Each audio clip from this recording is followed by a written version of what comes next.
We're coming to you from the DraftKings.com podcasting studios. DraftKings.com, America's one-day fantasy sports site, where it's like a new season every time you play. DraftKings.com. From ESPN Sports Center, this is NBA Lockdown. Welcome to another edition of the NBA Lockdown podcast alongside Cari champion and Amin Elhassan. I'm Jorge Sedano. I apologize if you hear birds chirping in the background. I'm outdoors today. Are you on vacation? What are you doing? I was actually at a wedding on a cruise ship, and I've just returned. I knew that. You know I knew that, right? Yes, I know, because you actually were in Miami, too, I heard. I was hosting an event for a good friend. Some friends of mine. Yeah. And they were like, oh, George told me to say, I said, look at him spying on me while I'm trying to be a little, undercover here. You guys. Actually, I wasn't trying to spy on you. Okay. Normally I reserve that for Amin. You guys live such a glamorous lifestyle. We do. Are you jealous? I am. I'm sitting here. I'm unshaven. My hair is all messed up. I've got crust in my eyes. It's about 1,000 degrees in my house because it's summertime in Phoenix, and that means my AC must break down every summer. Every single summer. I have. It's funny that you were talking NBA. I have some insight on this next topic that we're discussing, based on me being in Miami and speaking with some of George's close friends. Not some insight, but just an opinion. We'll talk about it. Okay. All right. Sounds good. So let's get right into it. So if you hear chirping birds or a plane flying overhead, don't worry. That's just me sitting outside. So let's get into it. I guess the surprise, if you could call it that. In game one of the series that have all began now, was the Clippers defeating the Spurs. I don't know how much of a surprise it was, but I guess the question is, are you buying the Clippers more? Do you feel like the Spurs may be in some sort of danger? Cari, how do you feel about it? I absolutely. When the Spurs didn't get the 2 seed, I thought to myself, well, they're in trouble. Well, because home court advantage is huge. And I'm going to be honest, before we even went into this series, I really didn't think that the Clippers had any sort of home court advantage. I felt like fans came there and they liked whatever team was from a bigger market, just because of the fact that the Lakers have such a Shaq-sized, imprint on the basketball community there in LA. Last night, they absolutely were called out in terms of the fans, and they proved me wrong. And I felt I was like, oh, okay, so this is a Clippers town, at least for tonight, at least game one. And I also felt the way that they played, they needed to win in such a dominant fashion because they had a chip on their shoulders. They felt like people thought the Spurs were their kryptonite, and they wanted to show that they could be better. Now, I was really surprised in the manner in which they won. There were a lot of matchups that didn't make sense to me, and I know that Thiago Splitter wasn't healthy, and I know Tony hasn't been 100%. But to me, I was really surprised that the Spurs, what I thought they would do was figure them out. So should we be concerned if you're a Spurs fan, or are we concerned that the Spurs may not make it out of this? I believe on a scale of 1 to 10, right now, and I'm not overreacting, and I'm not a prisoner of the moment. Scale of 1 to 10, I'm gonna go 7.5. I don't know if they have that energy, or if they even have any type of motivation to make it out of this first round. It wasn't like it was Game 6 and they were about to win and be the champions, and then something happened and then quickly they saw it fade away. That was what they were working on all last summer and into the season. This year, I almost feel like they just have yet to get it together. And I don't know if they want to. I don't know if they have that person to ignite them. I feel like Tony Parker does that. But I'm telling you right now, the Clippers look so legit, and I am such a hater. I truly believe they're coming out of this. Right now, I really do believe they have a better chance of winning this series than the Spurs do. See, I subscribe to the theory of, to beat the man, you got to beat the man. And I think this is going to be a slugfest. And ultimately, I still think the biggest problem I have with the Clippers, and I've been slow to come around on them, and I finally kind of did come around on them as a dangerous type team here recently over the last couple of weeks. But the biggest thing I always come back to is I feel like Doc Rivers, the general manager, has failed Doc Rivers, the coach, in the roster construction of this particular team. And that's why I still feel like this thing isn't done yet. And by no means, and because I also subscribe to the Pat Riley theory of Series doesn't really begin until the road team wins. But I mean, how do you feel about this particular series thus far? First of all, Cari had the ultimate Freudian slip, but I thought it was perfect. She What said did I the word. say? You said kryptonite before you corrected yourself as a kryptonite. It is kryptonite. You're right. It's kryptonite for the Clippers. Yeah, I'm right. Absolutely. You are right. Here's the thing. Here's the thing. And I wrote this in our series preview for Clippers Spurs that we put on Insider. The Clippers starting five, meaning Chris Paul, J.J. Redick, Matt Barnes, Blake Griffin, DeAndre Jordan, had the highest raw plus minus of any lineup that played in the NBA this year. Their starting lineup had the best net rating of any starting lineup that played in the NBA this year. And so what we're seeing here is and the team overall had the second highest net rating of any team in the league after the Warriors. So what we're seeing right here is pretty much a team that when you go 1, 2, 3, 4, 5, and even 6 to Jamal Crawford, I'll take those 6 against any 6 in the NBA. It's not a surprise. These aren't plucky underdogs. These guys are great. They're not just good. They're great. Here's the problem. 7, 8, 9, 10 is a massive drop. Not just a little drop, a massive drop. Such that most teams, you can say, George, you said last week the Pat Riley motto. What's it like? Play 8, trust 7, or whatever. No, dress 8, right, trust 7. Right, you play 8, but you play 8, you trust 7. Yes. Yeah. No, it's dress 8, play 7, and trust 6. It's some weird math. I actually quoted it in the piece because I found the actual quote from 25 years ago, whenever he actually said it. That's all well and good, but the whole point is when you say I'm going to trust 7. The other 3 that you're going to throw on the court with those 2, they still have to be able to at least keep things status quo. And what ends up happening with the Clippers, their bench is so awful that even if you have Chris Paul and 4 bench guys, or Jamal Crawford and 4 bench guys, or Chris Paul and Jamal Crawford and 3 bench guys, that's still not good enough. And they were hemorrhaging points. And it wasn't just, you gave up the lead.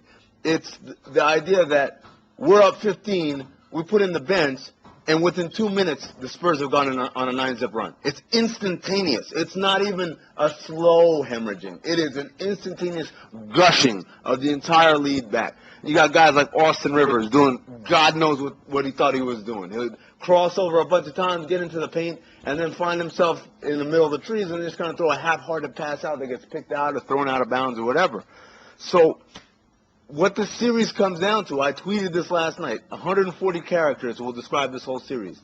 Can the Clippers win 4 games before they run their starting lineup into the ground?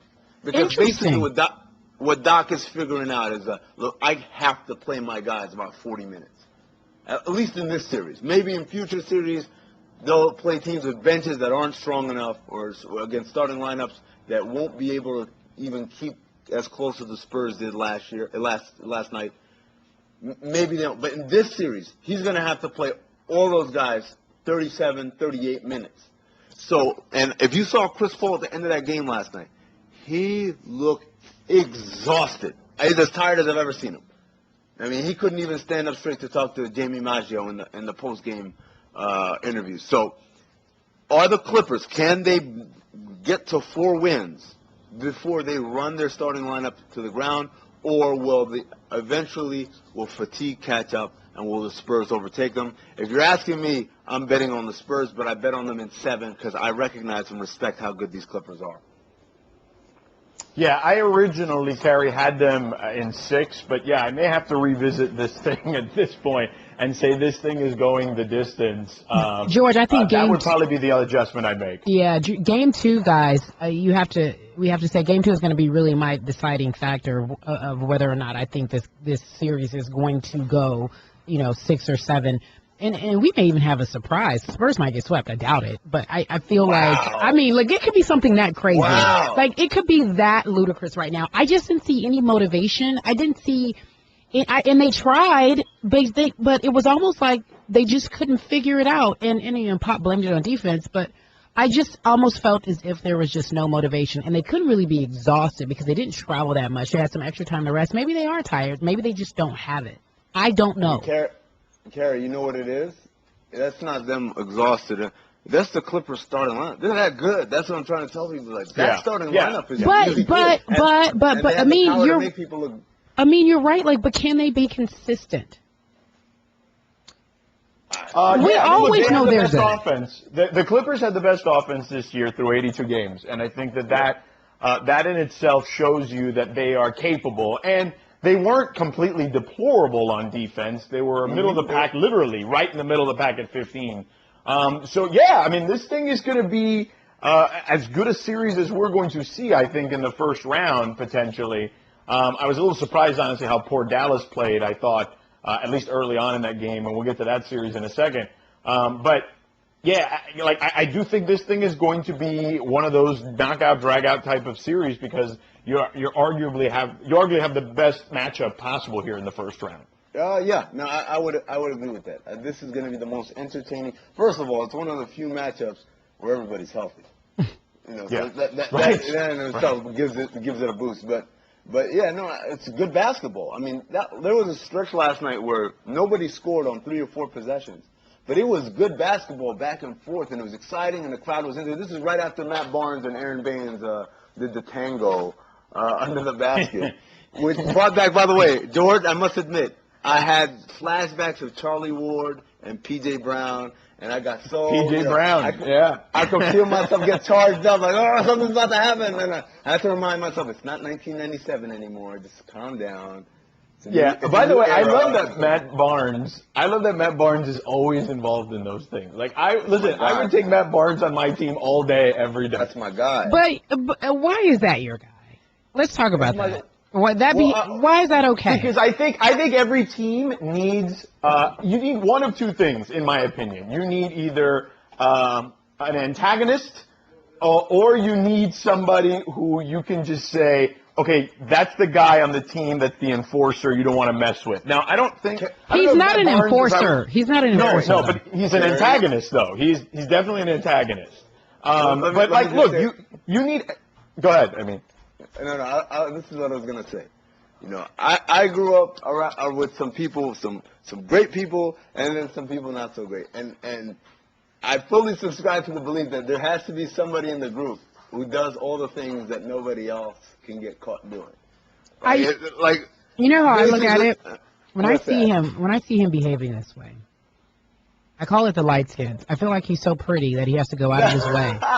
He does this. Rick Fox used to do this, guys, because he hated that people thought he was pretty and he couldn't really get in there and get after it. And so he had a chip on his shoulder. Matt's really a tough guy, though. Matt, that might be true. You might be right. And he's talked about how growing up, Matt is a tough guy. Yeah. He got picked on growing up because he's half black and half Italian, and in his neighborhood, the black community didn't really accept him because light skin and the wavy hair, etc. But then the white community didn't accept him and his siblings either, and to the point where he got suspended his senior year because somebody said a slur to his sister, and he basically went and knocked the dude out.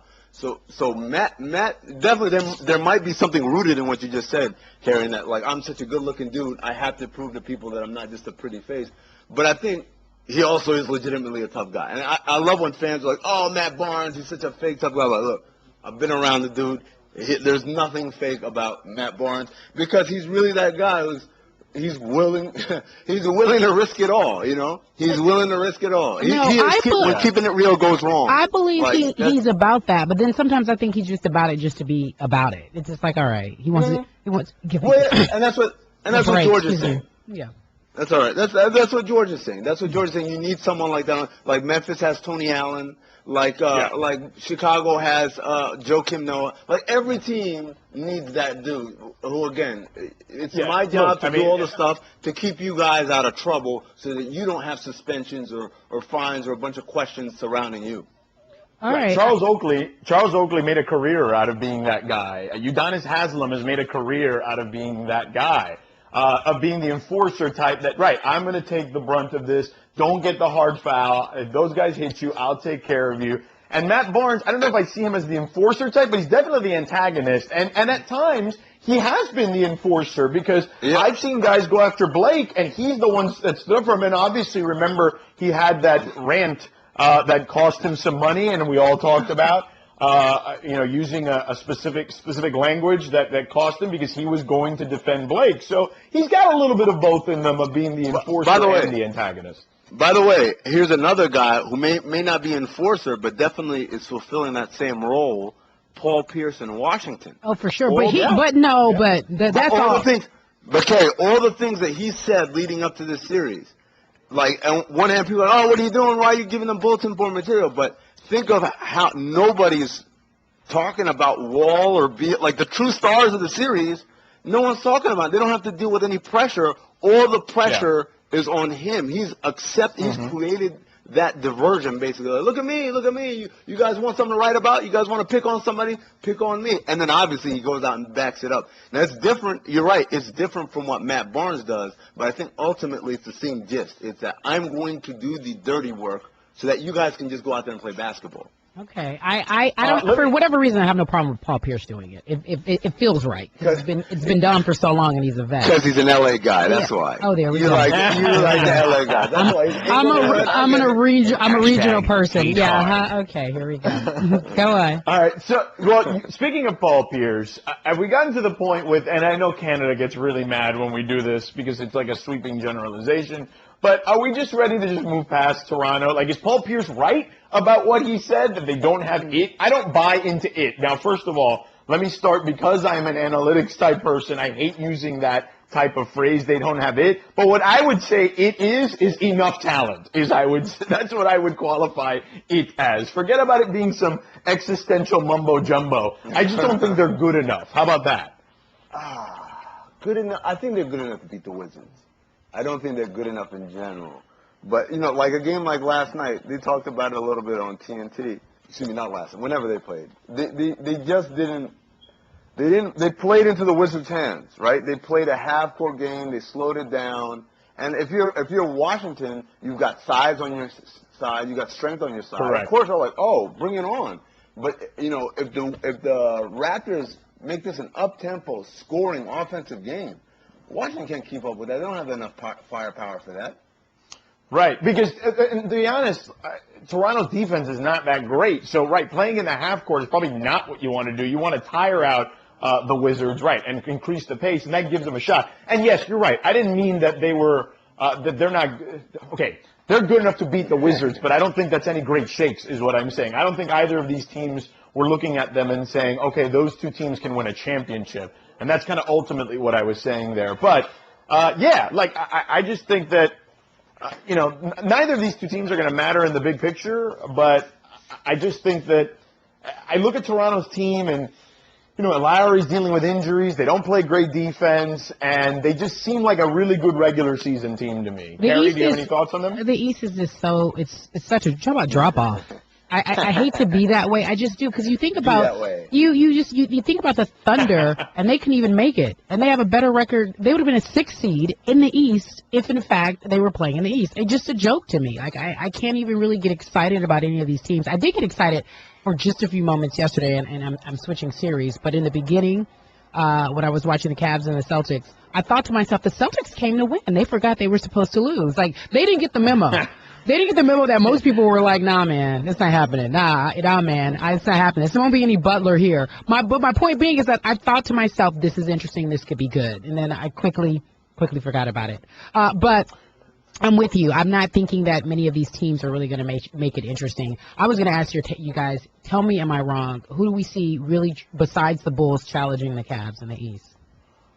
Oh, I think Atlanta can challenge them. I don't even think the Bulls are the best matchup for them. Oh, absolutely. Oh, I love this, guys. I don't think that that's the case. I think that, I too was watching that Celtics-Cavs game for a little bit, and I was intrigued. I was intrigued for a minute, and then I realized, oh, wait, there's 4 quarters in this game. Yeah. So this isn't going to last. They're not going to keep shooting. They're not going to keep shooting 57%. Like, that's not going to work. It was an appetizer. I was like, all right, bring on the entree. You fooled me. You got me. Yeah, so that in that regard, and here's the thing is, what's happening is, and I don't know about you, Amin, but I watched that game, and the takeaway I thought was, look, I get it. You're playing. Maybe they're playing down to their competition, but I wasn't impressed with the Cavs defense at all in that particular game the other day. I wasn't either, but I thought it was a good way to start the series for many of those guys who've never been in a playoff, right? Who've never been to the postseason. This was a good way to give them. We gave them baby food. You know, that we're easing them into this postseason thing. That's how it came across to me. Like LeBron was he was sitting there and he's the king of it all, and he's like, look they're doing well. We're easing them into it. This is a perfect way to get your first Amin hates taste. that. Amin hates LeBron, Daddy LeBron. Daddy LeBron was easing his children into the postseason with a little bit of baby food. No solids just yet. No, we're not gonna let you cut up your own food just yet. I'm gonna cut it up for you, or I may even give you the baby sauce. But here you go, it's good, and that's how it came across to me. Man, let me tell you something. That's the one thing that's really upset me more than anything this season is that, it's not even that if he plays that role, it's him openly acknowledging it. It was like, well, sometimes I got to cut up their chicken into little bitty pieces because they might choke on it if they don't. I hate when these guys are grown men. Now, I get it. There's an adjustment period, and I think we saw that in everyone not named Kyrie Irving. He's the only one who's like, I'm ready. He went nuts yesterday, but Kevin Love, I thought there was an adjustment period, but he figured it out. And there was a play in the first half that I tweeted about, and of course I got a bunch of hypersensitive people from the Midwest. Isn't that the worst? And, oh my gosh! So this is the playoffs, and here's the thing that I told all these teams. I said, look, if you think I'm obnoxious now, you don't want to see what happens when your team gets eliminated. It's a little thing. Cari, you may not even know about this. It's a little game we like to play called the Patino game. Tell me about it. Yeah. The Patino game, basically, so it goes back to when Rick Pitino was the president and the coach of the Celtics, and they were started in the '97 season, I believe, in a bad way.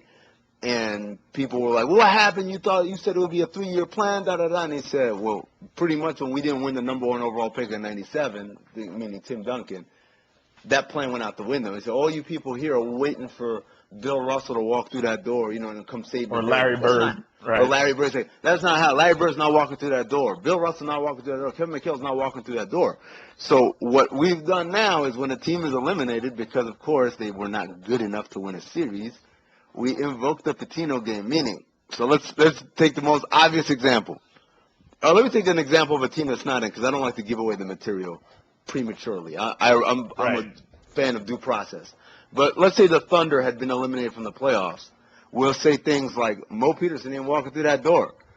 Jeff Green is not walking through that door. Kevin Allen is not walking through that door. Kevin Allen is not walking through that door. Earl Watson's not walking through that door. We just start naming all these former players that played for that franchise who basically will not come save the day for you because you are gone and eliminated. And the more obscure the name, the more points you get in the Patino game. So if you said something like, Kendrick Perkins is not walking there. Well, he just left the team like 10 minutes ago. Okay. That's not creative. Kevin Ollie. Right. If you go back to the Seattle days, right? Oh, if you can go back to Seattle and give me like Detlef Schrempf is not walking through that door. No. Well, in that example, no, because we decided that Seattle has its own history, and the Thunder should not be able to usurp that history. But George, I like the enthusiasm. That's a good example. Yeah. For example, if you're the Miami Heat, like Vashawn Leonard is not walking through that door. Okay, I see. Anthony Carter. Martin Mursef is not. Eric Murdoch is not walking through that door. Correct. So there you go. But that's anyway, how you play the game. Yeah, and I went on a tangent there, but basically these super sensitive fans on Twitter that if I say anything, so this is what I said. This is the play I described. Jonas Jerebko makes a pump fake from the three-point line, and Kevin Love jumps like it was Kyle Korver. And so Jerebko puts it on the floor and drives to the basket, puts up a shot, misses, grabs the offensive rebound, lays it back in. And my beef was, Kevin Love, first of all, the scouting report. Why are you jumping for Jerebko? But even assuming that happened, once he's gone past you, re-engage into the play, run back in. Because if he had kept with the play, stayed with it, that offensive rebound wouldn't have happened. He would have grabbed that defensive rebound, or maybe he would have put a body on him and someone else would have grabbed the rebound. The point is, by him giving up on that play, they just gave up 2 points. And when you get into the playoffs, that's the difference between playoff basketball and regular season basketball. Regular season, that possession is count it as a throwaway. Let's keep moving. Playoffs, every single one of those possessions counts. And so you can't give up on those plays. And I pointed that out. I said that's the difference between playoff basketball and regular season basketball, and that's what Kevin Love has to learn.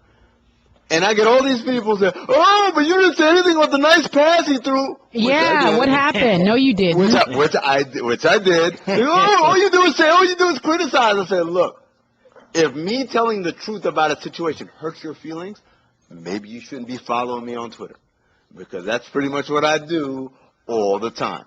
Hashtag hate hard. Yes, sir. Yeah. And so, these fans, they need to grow a thick skin a little bit if they want it, because postseason means the hate hard is a little harsher. It is. That's the way it should be. And Cari, we love Mike Greenberg around here. We do. Mike and Mike in the morning, 6 a.m. to 10 a.m. Eastern. Was he on First Take this morning? No. What made you say that? Well, because he said, and I didn't hear it, but I saw the quote tweeted out from the Mike and Mike account that Kyrie Irving is the best player LeBron's ever played with in the playoffs. And I'm like, whoa, that's a hot take right there. I feel like that's no, but listen, no. No, but I feel like he didn't say, Skip didn't see that. He would have lost his mind. I was going to say, did Skip Bayless is soul? Yeah, because Skip is a big Dwayne Wade guy, so that's why I feel like Skip would have run down there and like in the wrestling, like on wrestling shows with like the steel chair. Yes, exactly, to hit him over his head. It's interesting that you say that, because we were talking about that, and I was just like, the future Hall of Famer. He played alongside D Wade, obviously, and now he has the future in Kyrie. I feel like those two I love that kid. I mean, the more and more I learn about him, and obviously he had to harness his energy and learn to play well with others in the sandbox, but I love everything about him. But that debate over, is that the best player that LeBron has ever played with in the playoffs, is absolutely ridiculous. We already know. Come on. I mean, maybe, but that's okay. It's one game. Yeah, and by the way, it's just one game. And guess what? It's the Celtics, guys. Relax. Meet me at Game 7 when it's time to go home and take it all, and then tell me what Kyrie does, which I still believe he'll show up, but we're not there yet. Yes. I will tell you what I think is interesting, because you were talking about fans, and it's always this LeBron debate and who's better and who's this. Did you guys just read, and it's a bit of I'm on a bit of a tangent here, an argument resulted in aggravated assault charges over the LeBron James versus Michael Jordan, debate. It just came across my timeline while I'm sitting here and talking to you. One man was arrested in State College because he was upset with the fact that someone tried to say that LeBron is better than Michael and vice versa. Do they take their sports too seriously? I mean, really? Yes. Did he whoop dudes? I don't know. It was crazy, and they were young, right? But one was in custody, the other one was arrested as well. But it all started over the fact of who's better. Get out of here. I mean, it's not real life, guys. It's not real life. And guess what? MJ and LeBron are friends. Like, they're not fighting. Why are we? That's the funniest thing to me. It's like when people are willing to die for something that the main principles involved would not die over. Like, people like I got Rockets fans willing to lay their life on the line because I picked the Mavericks over the Rockets. I'm like, yo, you realize that even James Harden wouldn't even recognize you. He doesn't care who wins the MVP. I mean, yeah, obviously he wants to win MVP, but he's not willing to fight anybody over picking Curry over him, and you are. What's wrong with you? What's wrong with these people? I have no idea. Oh man, it is pretty funny. It is, to me. I sit back and I laugh because I always say this. I wish there was something that I believed in as strongly. I know. And there's nothing in my life. Well, since you brought it up, how surprised were you that Mavericks played so poorly in that game? And I know they got back into it in the third quarter or whatnot, but I was pretty surprised at how flat they came out in that particular series. I'm not surprised. What, like, because of Rondo? You're just saying that's it? We've come to the conclusion. I know you and I have talked a lot about Rondo on this podcast, that now it's just not a good fit with him and Monte. But you thought that it was going to be that bad? Because I would have never guessed that that bad. I mean, there's been a drop-off offensively, but not like that. Literally 100% of that scoring margin, the ending margin of that game, can be explained by Rondo's minutes. It was all when Rondo was on the floor. And here's the thing. The Mavericks' 6 most played lineups this year, basically the lineups that they trusted more than anything. 5 of them, they outscored opponents by 12 to 23 points per 100 possessions. That sixth lineup has Rondo in it. 5 of those lineups are positive. That sixth lineup has Rondo in it. He doesn't work there. The sooner they figure it out and say, guess what? You're at, Where does he work? Where does he work? He works on that bench. Okay. Now, Baxter Holmes, my man Baxter Holmes. Cari, we've definitely come to the conclusion that he doesn't work with Monte. That's for sure. That's for sure. It just doesn't work. Right. He doesn't work with Dirk. He doesn't work with Dirk. Look at his numbers when him and Dirk were on the floor together. They're terrible. Yeah. It's like he's good when he's in a situation where everything is dynamic and is based off of him creating the shot for you. So I'm driving and probing and doing all those things. Oh, I found you. And that situation he's good at. He's not good at basically anytime he doesn't have the ball, because here's how the Rockets guarded him. He'd throw the ball to the wing, and then he'd go to the corner, and Harden was guarding him, and Harden would just look at him and go right into the paint. He wouldn't even pretend to be like half and half. He'd come all the way over because there is no threat. There is literally no threat that Rondo can offer from out there. And they know it, and everybody knows it. And, by the way, he can't shoot free throws either. So that makes him a double liability. Get him out of there, man. Let him be – everyone. Like I said, my man Baxter Holmes had the great piece about, like, Rondo and the psychology of Rondo and how this guy's so smart and all that. And I don't deny any of it. And they say, oh, he's like an advanced scout or like an assistant coach. I'm like, well, like an advanced scout and an assistant coach, he doesn't need to be on the floor. He needs to be on the bench. Yelling out helpful suggestions. Helpful suggestions. Hey, guys, watch out for that flare screen. You know, that's what he should be doing. All right, listen, we're going to come back in 60 seconds here. We've got a couple more series in the East and in the West to get into. So more with Cari champion Amin, Elhassan, and myself in 60 seconds here on the NBA Lockdown Podcast. Geico presents Strange Saving Stories. Astronomers detected an interstellar transmission. It stated, Geico, 15 minutes could save you 15% or more. The implications were staggering. Was the cosmos telling us we could all save hundreds on car insurance with Geico? Or did their radar merely pick up a signal from the nearby Rufus and Clyde's morning show? We may never know. Geico. 15 minutes could save you 15% or more on car insurance. Welcome back to the NBA Lockdown Podcast alongside Cari champion and Amin Elhassan. I'm Jorge Sedano. All right, guys, I don't know about you, but as I was watching that Warriors-Pelicans game, I kind of fell asleep. I dozed off there at halftime. At least mentally, I checked out. And then all of a sudden I looked up and it was like a 6 or 7 point game.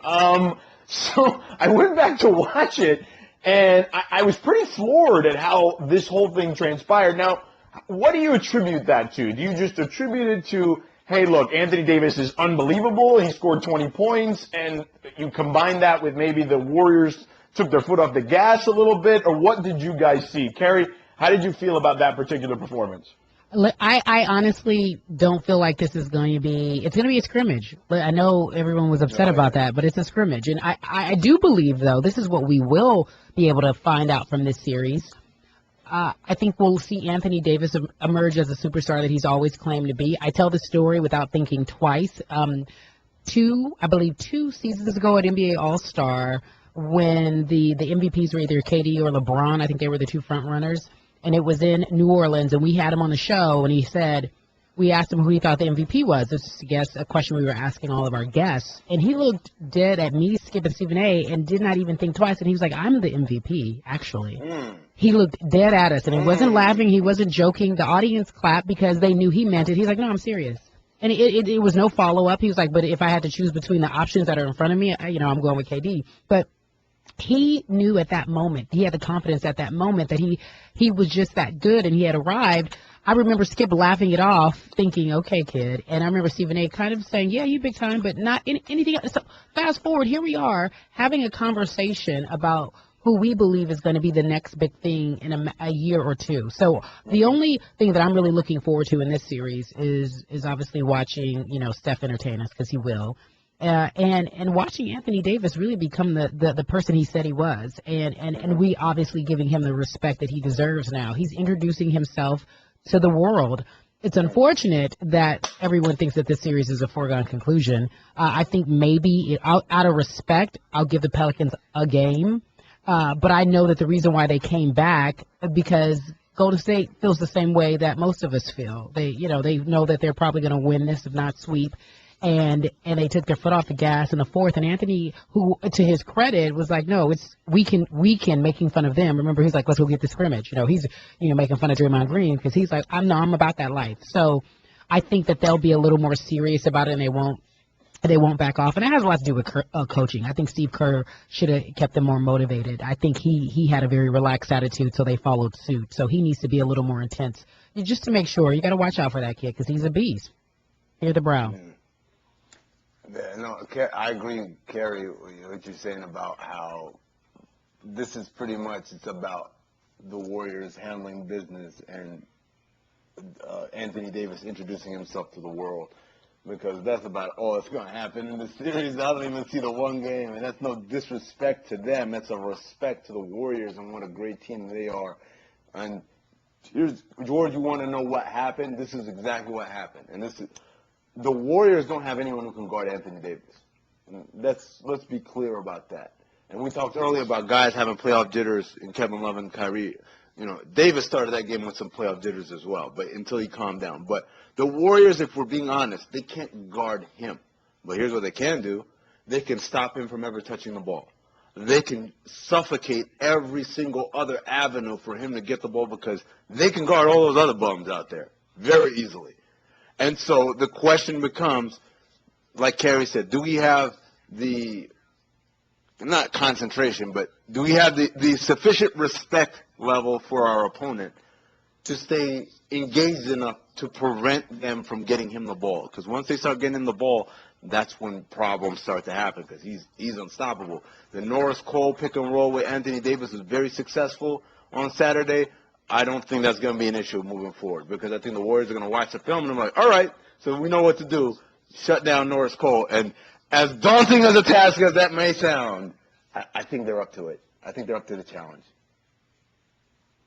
Yeah, I mean, look, I do, but I think the games may be more competitive than we thought, but I still think this is a 4-game series, and maybe 5, like I said, at best. But either way, I think that it's a great experience for him. Is it competitive? I think they can. I think in New Orleans the games can be competitive. They made it interesting. They made it interesting. Right. Is it competitive? Interesting is a better term. Yes. Yeah. Competitive to me means like you might actually win this game. And they were, like, even when they were making that comeback and they cut it to a single digit, you never felt they were going to win. Everyone, the crowd, their bench, like they're all joking around, like no one took it seriously. Because they're like, oh, look, they're so cute. Look, they actually think they're coming back. All right. Well, we've got that. We've also got a series that in Chicago and Milwaukee that I was a bit surprised by a number of things. First of all, I was kind of surprised by Derrick Rose's performance. I mean, first of all, he was efficient, and he hadn't looked as efficient or very efficient in his first couple of games back.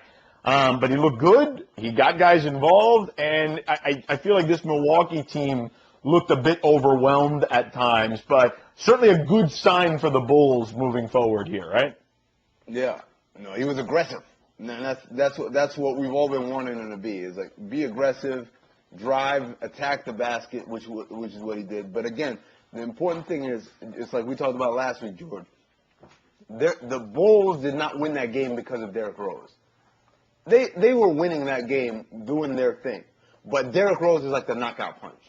Now he comes in and it's like, it's a wrap. You can't do anything about it now. When he's playing like that, they're at another level. But I'll be honest, you talked about zoning in and out of that Warriors-Pelicans game, man. I zoned in and out of that Bulls-Bucks game. There's a point where I was like, yeah, this whole first round for the Eastern Conference, other than the 4-5. Yeah, right. Let's get it over. It gets brutal. Get it over with, man. Yeah. Let's get it over with.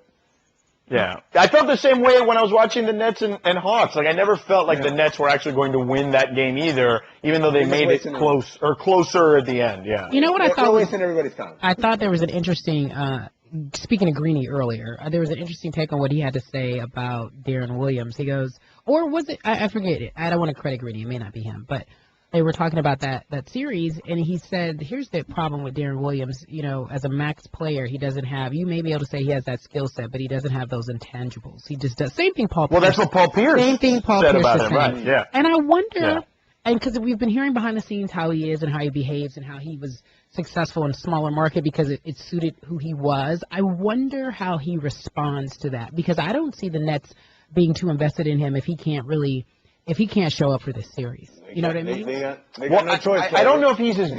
Yeah. Well, yeah, but I mean, they're working it out, like working him out the door somehow, some way. And I don't know, but I feel like he's just had a lot of injuries, too, over the last couple of years that have not helped his cause, on top of the fact that it looks like is the key word, that his skills have eroded some, too. I think it's just a combination of all of that, of what Cari, you were talking about, and what Paul mentioned, and Greeny mentioned, and injuries and skills eroding as you get older. I just think it's a combination of all of that, where you're seeing a guy who, yeah, he's not in that discussion anymore amongst the elite, right? Is that fair to say? No, he's definitely not in the discussion anymore. And injuries played a role, and him leaving. And here's the thing. I think this is something that, if you're an NBA player and you just happen to be listening to this podcast, this is some words of wisdom for you. If you're in a good situation, don't throw it all away. The grass isn't green on the other side. That is not even for NBA players. That's for people in life in general. That was some wisdom you just gave us. Thank you. Like there's so many people who they're in a great situation, and because of things that they think they're supposed to be having or do, not professionally, but like other things. So Darren Williams' thing was, in Utah, I can't be the type of star that I would be in a big market. And it's like, I keep saying this. You want to be a big star? Be great. And if you're in a situation that helps you... Yeah, exactly. Look at Durant. If you're in a situation that helps you be great, you'll be great. Darren Williams was in Utah, but we were talking about who's better, him or Chris Paul, as the next wave of point guards. In Utah. Like, him being in Utah didn't hurt him in that respect, in terms of his recognition for his basketball abilities. But the moment is it also fair to say that Jerry Sloan also made him look really good too in that system? Oh no, but yeah, I mean, whatever it was, he was in a good situation. That's my point. He was in a good situation that, and I say this because I don't even, maybe this is probably okay. So this is probably journalistically unethical for me to say, but you can probably draw the connections. There are players, star players in these playoffs playing for not big markets, who are rumored to be wanting to leave at the season's end because they feel like they should be more. And I feel like these guys, and I'm not going to name the name, these guys need to be happy where they are, because where they are fits their style of play. They have a good supporting cast. They've got a fairly good front office. They got good coaching. And so you want to throw all that away for the unknown. Or he might want to go back to just a smaller market and just live there, live a peaceful, quiet life, which I honestly... It's too late, though. For Darren? It's too late for Darren now. It's too late. Yeah, it's too late now. He's already past that moment of... And again, injuries contributed to that. He's not the same player he was, but I think there's been an erosion of talent and erosion of confidence. He's not the same player, and he knows it. Last series here, Portland and Memphis. I mean, blowout city wasn't very competitive at all. Who watched that? I did. I actually had it on because I didn't feel like seriously? There wasn't really. Yeah, I had the whole thing. I saw it for the most part, and I mean, I didn't really watch it intently, but I did watch it. Did you take a break for an adult beverage or no? No. I got on the iPad a little bit, you know what I mean, and just kind of did one of those. Daniel shook his head at me because I said that. Naughty Cari. Naughty. It was a little background noise for a little bit until the real game of the night I felt like was starting, which was San Antonio and the Clippers. But, I mean, look, we could chalk it up here to just one bad game, but what are we looking at when we look at this series? Are we looking at Portland? Because I thought this thing was going to be neck and neck and go 7, and that may still be the case because we've seen series where teams have blown each other out for a bunch of games and then it ends up going the distance. But how do we view this particular matchup? Man, this is what I was saying to George. I was talking to you about one of your, it's not necessarily your friend. I was in Miami at this event, and I was hosting it, and it was for a not new... necessarily his friend? No, well, Manny's his friend. Manny's one of the attorneys that works for this new company, correct? Am I getting that correct, George? Yes. Yes. Yeah, childhood friend of mine, right. Yeah. Right. Putting the man's business out there. Let's go. No, well, it's nothing. It has nothing to do with them. But at this event, one of the owners or partners is childhood friends with Dwayne Wade. And so I had an opportunity. Right, I don't know that person. Yeah, you don't know D-Wade, right? So I had an opportunity, and I just you know Manny, and Manny's an attorney for this company, and so Correct. I was high in buying with. I'm high and buy with these kids because they come on the show and I'll see them every now and again. And Dwayne Wade was there, and Hassan Whiteside was there, and I had an opportunity to talk to D-Wade about the playoffs, and I didn't get into particulars. Obviously, he was at home, not in the postseason. But I asked who honestly, I was just trying to keep it really light. Tell me about the West. Who's coming out of the West? He said, in my honest opinion, I would have thought it was the Grizzlies. And this was before they played, right? This was on Saturday. So he says, I feel like that's the team that legitimately can come out of the West, the way they play, the way they gel together. Really? Yes, I said the same thing. This weekend? Yes, this was Saturday. This was Saturday before the actual game on. This wasn't months ago. This was in February when you said this. No, but it's interesting to get other players' take on how they see the game because they see it so differently. And we rarely get the insight of players who are actually still playing, right? We always get the folks who are kind of on that fringe and they're not necessarily, in terms of giving us their honest opinion, that are just thinking about, retiring, and that may be the case. I don't know, but I thought it was interesting that he said he thought the Grizzlies were coming out of the West because I just don't see it. And I feel like there are two things for me, bias. They don't get enough primetime, games, right? We don't get to watch them enough. We know who they are, and at the beginning of the season, we thought that they were legit. I like how rough and rugged they play, but obviously with this series against the Trailblazers, I don't think it's going to be what any of us thought it would be. It may go 5, it may go 6, but I don't see the Grizzlies even advancing past the second round. I don't. No, but I don't either. and that's just my take. These are one of these series that are we there yet? We're waiting for the conference finals to come, and this is one of these series that unfortunately gets put into that. All right, get eliminated so we can move on. Who's next? No, Cari, you hit it on the head. Let's say, hey, that's well. And first of all, D-Wade, if he said this in February, I would have been like, yeah, because Memphis was healthy and they were rolling. They were in the mix for that 2-seed, 3-seed stage, and they do play a different style, and that makes it harder for teams to adjust to in the playoffs because, first of all, you just need a bunch of size.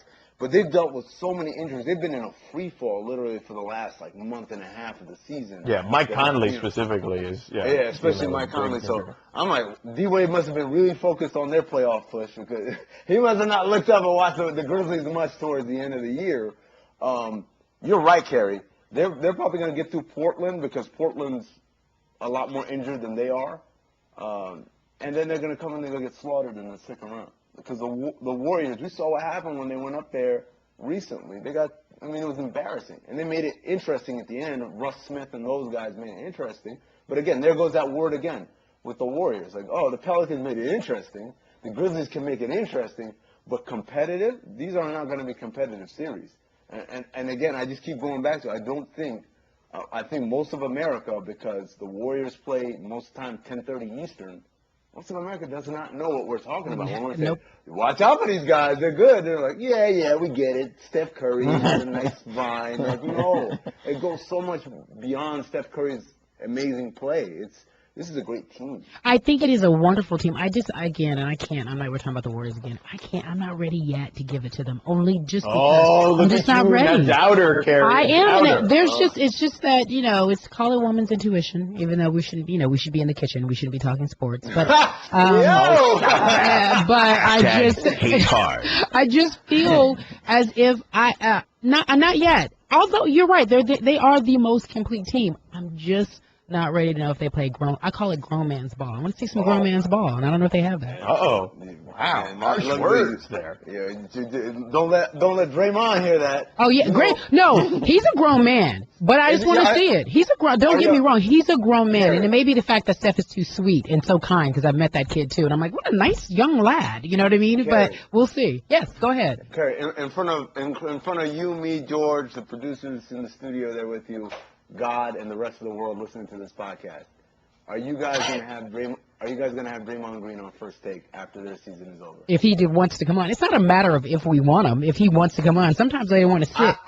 They don't want to sit, and they don't want to deal. Like, either. I will be happy to facilitate that. Listen, bring him on. If you have that, yes, that would be amazing. That'd be, because he'd give us some real grown answers. And I'm ready to talk scrimmage. I'm ready to talk whatever you want to talk about. I'm ready to ask him, was he ready to beat, what's his face from the Clippers when he bumped him? What's my boy's name? Dante Jones? Yeah, when Dante Jones. I want to talk about that moment. By the way, you want to talk about, going back to your Matt Barnes comment, you want to talk about somebody who's a tough guy because he feels like people overlook him. Oh, he's a nice looking guy. He's been on the show a few times. I remember he got into a Twitter beef because someone took a picture of him waiting in line to get some of the new Jordans, and they were like, "This dude is in line like me, like a regular pedestrian waiting to get some new J's. He must not." When I tell you he went after everybody with Twitter vengeance because they were talking bad about him, I was like, this kid is serious. Leave this for the court, my friend. Oh, man. That's funny. I can't wait. I can't wait for the off season. I'm gonna make it a point. Make it happen. Draymond will be there, and I'm just gonna be off stage. I'm just gonna be off stage. Make it happen. I want to see. Well, look, if he's hoisting the Larry O'Brien coming to First Take, then it's gonna be pretty interesting, I think.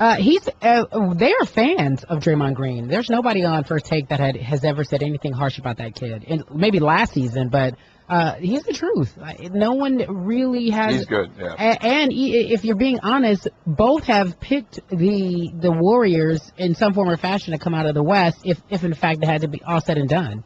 Indeed. There you go. I think we just wrapped this thing up with a nice bow there at the end. That was a nice kind of parting shot, like right there. It was just like boom, and this is the end of the Boom. podcast. Speaking of which, I'm watching First Take the replay right now on my screen. I'm looking at Cari and Skip and Stephen A. and Pop is all salty on my screen right now. Salty is right. Kind of salty. Yeah, Salty is right. Those in-game interviews hurt my feelings, and I wish they'd stop.